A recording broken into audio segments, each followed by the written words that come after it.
अरे आज तो मैं लेट सो के उठी थी और इनका टिफिन बनाना भूल गई। इतने में तो इन्होंने पूरे घर में हंगामा मचा के रख दिया कि मैं लेट हो गया लेट हो गया।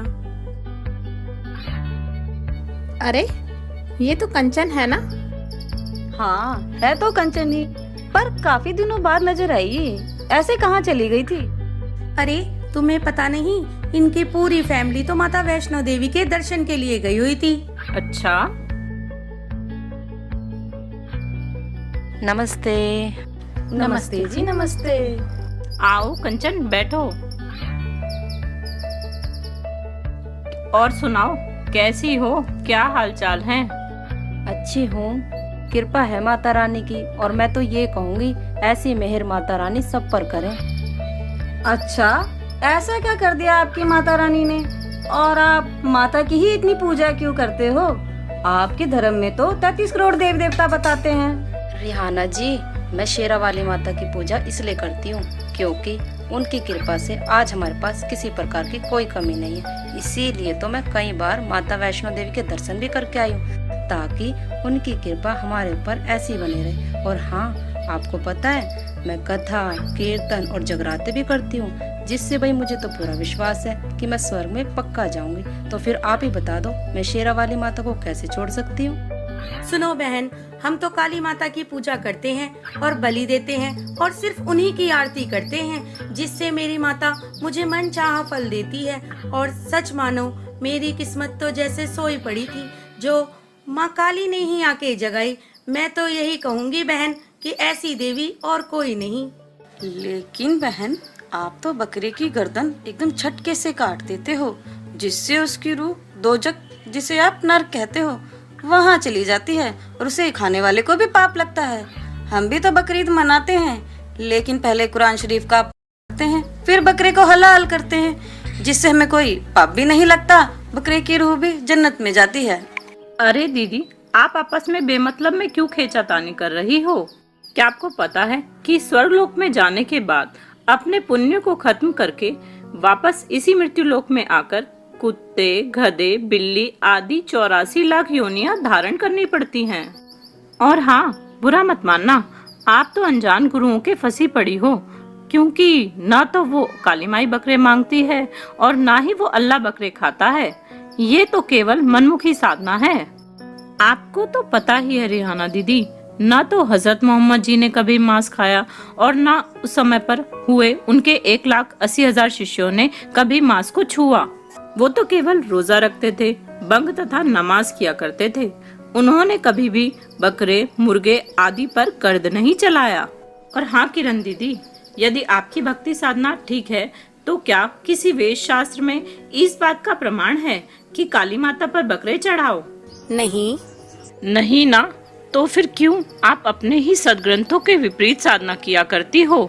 ऐसा करने वालों के लिए गीता जी के अध्याय 16 के श्लोक 23 और 24 में कहा गया है कि जो साधक शास्त्र विधि को त्याग कर मनमाना आचरण करते हैं, उनको ना तो सुख मिलता, ना ही कोई सिद्धि प्राप्त होती और ना ही मोक्ष मिलता। मतलब कि इनसे आपको कोई भी लाभ नहीं मिलेगा। अरे सुनीता बहन, आप तो बहुत बात बनाते हो और अपने ही गुरु ज्ञान को उत्तम सिद्ध करने में लग रहे हो। अरे नहीं नहीं दीदी, ऐसी कोई बात नहीं है। जो सच्चाई है मैं तो वही कह रही हूँ। अच्छा, तो मैं एकादशी का व्रत करती हूँ, राम और कृष्ण का नाम जाप करती हूँ, जिन्होंने रावण और कंस जैसों को मार गिराया। तो क्यों ना आप भी उन्हीं का गुणगान किया करो। बुरा मत मानना, आप जी को शायद पता नहीं कि श्री कृष्ण और श्री राम जी तो द्वापर और त्रेता युग में आए थे। यदि उनके नाम जाप करने से मोक्ष प्राप्त होता, तो उससे पहले जो सतयुग आया था, उसमें भला किसका नाम जाप किया करते थे? क्योंकि उस समय तो श्री कृष्ण और श्री राम जी भी नहीं थे। हाँ बहन, ये तो आपने बिल्कुल ठीक कहा। ऐसा तो हमने कभी सोचा ही नहीं था। हाँ दीदी, तभी तो मैं आपको कहती हूँ कि शिव जी जिसका ध्यान लगाते हैं, उसकी पूजा किया करो। ब्रह्मा, विष्णु, महेश और माता प्रकृति, इन चारों से ऊपर ज्योति निरंजन है, जिसे हम काल भी कहते हैं। आप सब इन्हीं की भक्ति साधना में लगे पड़े हो, जिसके कारण आप जन्म मरण के चक्र में ही फंसे रहेंगे और पार भी नहीं हो सकते। अच्छा, तो सुनीता दीदी, फिर आप ही बताओ, हम किसकी भक्ति करें? क्या इनसे ऊपर भी कोई भगवान है? हाँ दीदी, इन पांचों से ऊपर भी एक भगवान है जो सही मायने में पूर्ण परमात्मा है। जैसा कि हम सभी को बोलते हैं, सबका मालिक एक है, तो वो यही परमात्मा है जिनका नाम कबीर है। कबीर? हाँ कबीर।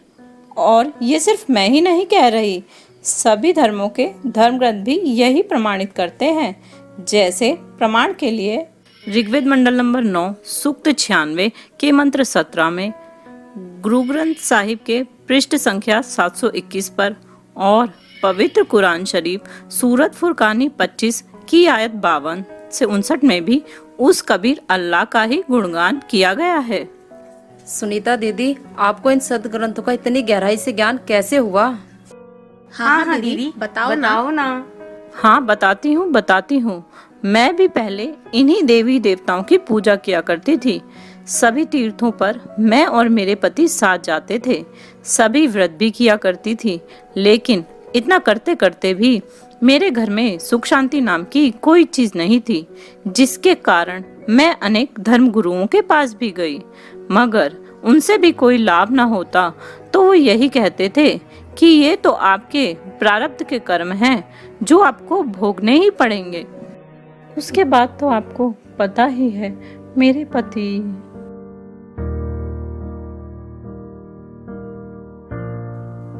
जिनकी लंबी उम्र के लिए मैंने उस दिन करवा चौथ का व्रत रखा था, लेकिन उन देवी देवताओं की मेहरबानी तो देखो, मेरे पति तो नहीं आए और उनकी लाश ही मेरे सामने आई। उसके बाद तो हम बस उजड़ते ही चले गए। मेरा तो भगवान पर से विश्वास ही उठ गया और मैं नास्तिक हो गई। एक दिन थक हार करके मैं ट्रेन के सामने आत्महत्या के लिए चली गई, लेकिन परमात्मा की दया से एक बहन ने मुझे वहां से बचा लिया। मैंने उस बहन से बहुत कहा, मुझे मर जाने दो, मैं इस जिंदगी से तंग आ चुकी हूँ। तब उस बहन ने मुझे समझाया कि यह मनुष्य जन्म बहुत ही दुर्लभ है, बार बार नहीं मिलता, तुम इसे क्यों नष्ट करना चाहती हो। तो मैंने उस बहन से कहा कि मैंने सभी भगवानों की पूजा करके देख ली, लेकिन उन्होंने मुझे कुछ नहीं दिया। तो उस बहन ने कहा कि आप जी जिन भगवानों की पूजा करते हो वो तो केवल किए हुए कर्मों का फल ही दे सकते हैं, उसमें कम ज्यादा नहीं कर सकते। चलो मैं आपको संत रामपाल जी महाराज जी के सतलोक आश्रम में ले चलती हूँ, जो पूर्ण परमात्मा की भक्ति बताते हैं। इतना सुनकर मेरे अंदर जीने की उमंग सी जाग उठी और वो बहन मुझे संत रामपाल जी महाराज जी के सतलोक आश्रम में ले गई और वहाँ मैंने उनके द्वारा दिए जा रहे वेद शास्त्रों से प्रमाणित ज्ञान को सुना और देखा, जिसमें वो प्रमाण दे देकर बता रहे थे। अब परमात्मा आगे बता रहे हैं, गीता अध्याय नंबर 15 के श्लोक नंबर 16 और 17 में जो 3 पुरुष बताए, सरपुरुष, अक्षर पुरुष, ये 16वें श्लोक में बता दिया। 17वें में उत्तम पुरुष है तो अन्य परमात्मा इति उदाहरत है, यह लोक धर्म अविश्य विवर्ती अवैश्वर है। अब गीता अध्याय नंबर 15 के श्लोक नंबर 1 से इसका लिंक है, ऊपर को जड़ और नीचे को तीनों गुण रूपी शाखा वाला, ये उल्टा लटका हुआ संसार रूपी वृक्ष है, जिसकी ऊपर को जड़ है वो तो पूर्ण परमात्मा है और नीचे को तीनों दुगुण रजगुण ब्रह्मा सदगुण विष्णु तमगुण शिव जी रूपी शाखा है। तो परमात्मा ने स्वयं आकर बताया था कि अक्षर पुरुष एक पेड़ है, सरपुरुष यानी ज्योत निरंजन वा की डार और तीनों देवा शाखा है, ये पात्र रूप संसार। अब ये दास बता रहा है कि जो जड़ है वो परम अक्षर ब्रह्म है। गीता अध्याय नंबर 8 के श्लोक नंबर 3 वाला वो परम अक्षर ब्रह्म है, वो परम अक्षर पुरुष कहो, परम अक्षर ब्रह्म कहो। और गीता अध्याय नंबर 15 के श्लोक नंबर अब 17 पर आते हैं, उत्तम पुरुष है तो अन्य परमात्मा इति उदाहरत है, यह लोक धर्म अविश्य विवर्ती अवैश्वर है। उत्तम पुरुष, पुरुषोत्तम यानी श्रेष्ठ भगवान, जिसको परमात्मा कह सकते हैं, कहा जाता है, जो वास्तव में अविनाशी है, जो सबका धारण पोषण करता है, सबके तीनों लोकों में प्रवेश करके सबका धारण पोषण करता है, वो अविनाशी परमात्मा है। वो परम अक्षर ब्रह्म है, वो संसार रूपी वृक्ष की जड़ है, जिससे सबकी परवरिश होती है। पूरे वृक्ष की परवरिश जड़ से होती है, मूल से होती है। तो वो परम अक्षर ब्रह्म जो है वो जड़ है पूरे संसार की, वो परम अक्षर ब्रह्म है। गीता अध्याय नंबर 18 के श्लोक 62 में जिसके विषय में कहा है कि अर्जुन तू सर्वभाव से उस परमेश्वर की शरण में जा, उसकी कृपा से तू परम शांति को और सनातन परम धाम को प्राप्त होगा। तो यहाँ गीता अध्याय नंबर 8 के श्लोक 5 और 7 में गीता ज्ञानदाता ने अपनी विषय बता दिया कि भक्ति भी कर, युद्ध भी कर, जन्म मृत्यु तेरी भी रहेगी, मेरी भी रहेगी। तो गीता ज्ञानदाता के पास वो कंप्लीट कोर्स नहीं है जिससे जन्म मृत्यु उसकी कट सके और उसके उपासक की कट सके। स्पष्ट कर दिया। अब वो कहता है कि उसके लिए तत्वदर्शी संतों ने खोज ले। तो इस विषय में आज तत्वदर्शी संत ये रामपाल दास है, जिला हिसार, हरियाणा। अब किसी का भ्रम ना रहना चाहिए। देखो, एक 1000 का नोट है, उस पर लिखा है कि मैं धारक को 1000 रुपये देने का वायदा करता हूँ। दास पे लिखा नहीं है, दास बोल सकता है कि मैं उपासक को सर्व सुख और पूरा कंप्लीट मोक्ष देने का वायदा करता हूँ जब नियम में रहोगे। तो पुण्यात्माओं, बिना बताए पता कैसे चले? स्वयं परमात्मा थे 120 वर्ष रह के चले गए। हम लाल की पहचान करना जानते नहीं, इस कारण से मार खाते रहे। और एक तो कहना होता है, विद प्रूफ प्रूव करूँगा कि इस विषय में किसी के पास ज्ञान नहीं, किसी के पास समाधान नहीं, और कबीर जैसा भगवान नहीं, और इस परमात्मा के दास को जो प्राप्त है कबीर परमात्मा का दिया हुआ ऐसा कोई ज्ञान नहीं। अब क्या है कि जो भी किसी पंथ से जुड़े थे या कोई अपनी परंपरागत साधना कर रहे थे, घर की पूजा होती है, उनको करते करते आज आपकी क्या हालत हो चुकी है। किसी को शांति नहीं, किसी का बेटा मर गया, किसी की बेटी मर गई, किसी की बेटी विधवा होगी, किसी का पोता मर गया, किसी को कैंसर होगी, किसी को और अन्य समस्याएं पैदा हो रही हैं। और वो भक्ति अब भी कर रहे थे, उन्हीं पंथों से भी जुड़े उनका कति विनाश हो लिया, सर्वनाश हो रहा है।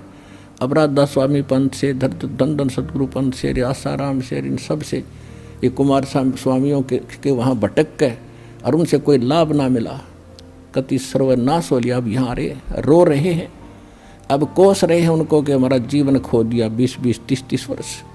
अब क्यों, कैसे संतोष होगा? उन पुण्यात्माओं के एक अनमोल जीवन को नाश हो गया। अब तो पता नहीं था उनको अभी तक कि इतनी कीमत है इस मनुष्य जीवन की। यहाँ आने से पता चलेगा ये कितना कीमती है। और अब यहाँ आते हैं और कोई कहता जी मैंने 20 वर्ष हो गया राधा स्वामी में था, इतने दुख गिनवाता है, मुझे भी रोना आने को हो जाता है। और फिर उसको कहा जाता तू वहाँ 20 वर्ष खो दिए, अब यहाँ 20 महीने या साधना करके देख ले, तेरे वारे न्यारे ना हो जाते, बेशक कद्दे छोड़ दिए फिर। और पुण्यात्मा वो तत्वदर्शी संत और वो पद्धति जो भगवान को पाने की और सत्ता स्थान मिलने की, जन्म मृत्यु का रोग काटने की इस दास के पास है। आओ और ग्रहण करो। हम पलकें बिछाए बैठे आपके लिए, जितना देर से आओगे उतना घना पछताओगे। बोलो सतगुरुदेव। जिसको अच्छे से देखकर और समझकर मैंने उस बहन को संत रामपाल जी महाराज जी से दीक्षा दिलाने को कहा और फिर मुझे नियम समझाकर संत रामपाल जी महाराज जी द्वारा टीवी के माध्यम से नाम दीक्षा दिलाई गई। और ताजुब की बात तो ये है कि वहाँ पर मेरा एक भी पैसा नहीं लगा, क्योंकि वहाँ पर सभी कुछ निशुल्क था। निशुल्क? हाँ, निशुल्क, जिसके कारण आज मैं अपना जीवन सुख और शांति से बिता रही हूँ और आप सबके सामने बैठी हूँ। माफ करना दीदी, हमें मालूम नहीं था इस ज्ञान का, जिससे कि हमने आपको बहुत ही बुरा भला कहा, फिर भी आपने हमें ये ज्ञान समझाया, उसके लिए आपका बहुत बहुत धन्यवाद। हाँ दीदी, हमारी तरफ से भी धन्यवाद। अब तो हम सब भी संत रामपाल जी महाराज से नाम उपदेश लेकर भक्ति करेंगे। हाँ, सही कह रही हो। अरे क्यों नहीं, लेकिन धन्यवाद करना है तो मेरा नहीं, संत रामपाल जी महाराज जी का करो, जो कितना संघर्ष करते हुए इस ज्ञान को जन जन तक पहुंचा रहे हैं। ताकि सभी को इस ज्ञान का पता चल सके और सभी लोग सुखी हों। बोलो सद्गुरु रामपाल जी महाराज की जय हो।